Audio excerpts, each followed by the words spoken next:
Hello කොහොමද ඉතින් ඔයාලට ඔන්න අදත් ආවා මම දැකපු දෙයක් ඔයගොල්ලොත් එක්කත් ෂෙයා කරගන්න.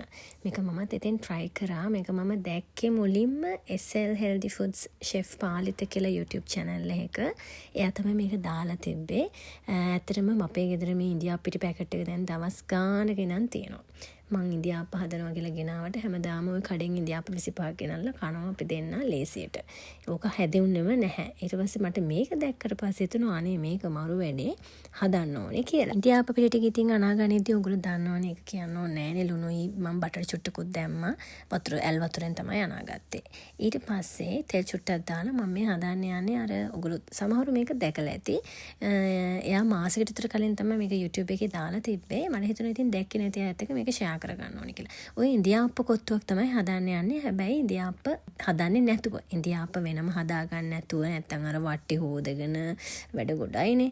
ඉතින් ඔය එළවලු ටික ඉඟුරු සුදු ලුණු කරපෙන්චා කැරට් ලීක්ස් දාලා තක්කාලි ටිකකුත් දානවා. ඒ ෂෙෆුත් කිව්වා තක්කාලි පොඩක් දාන්න. ඒතර වතුර චූට්ටක් එකකින් ඕනන හින්දා තක්කාලි පොඩකුත් දාලා කැරි මිරිස් දාලා ලුණු දාලා normal විදියට ඉන්දියාප්ප කොත්තුවට හදන විදියට ලෑස්ති වෙනවා. ඊට පස්සේ අර ඉන්දියාප්ප අනාගත්තු පිටි මිශ්‍රණය අරකට දාලා ඔය පෑන් එකටම ඉන්දියාප්ප ටික උඩට ඒ ලෙවලු ටික උඩට වක් කරගන්නයි තියෙන්නේ.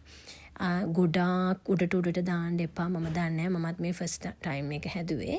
මේ නිකන් ඉන්දියාප්ප හැබැයි එක පිටේක දෙකක් වැටුණොත් ගාණක් නැහැ. මම එහෙම කරා. ඒක හරි ගියා.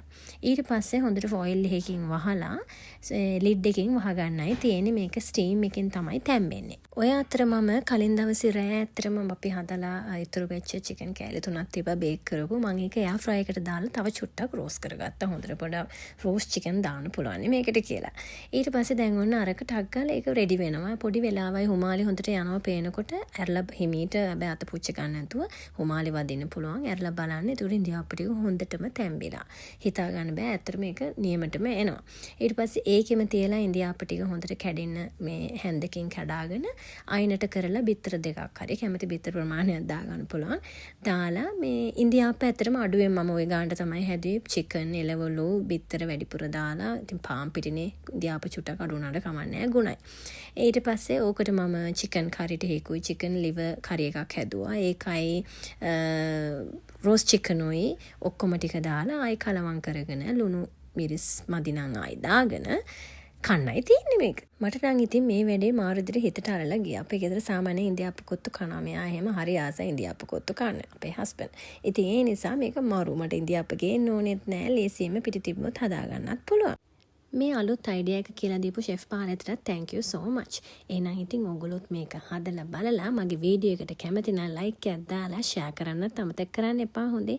එහෙනම් අපි ගියා. bye.